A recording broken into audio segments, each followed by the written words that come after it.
Tesla has started shipping a new swivel screen feature to the latest production make. It's already causing a stir in the Tesla community. According to reports, this feature is from the Tesla factory.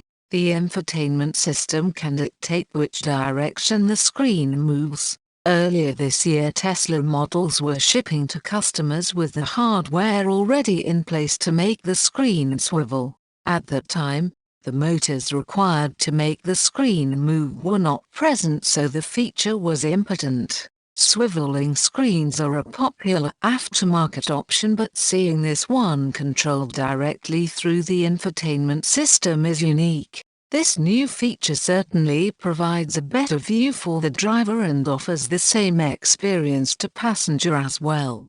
What's perhaps most surprising is that Tesla has been completely silent about the change. Not even Elon Musk has mentioned it at this point, so we're left to wonder which models will get the swiveling screen.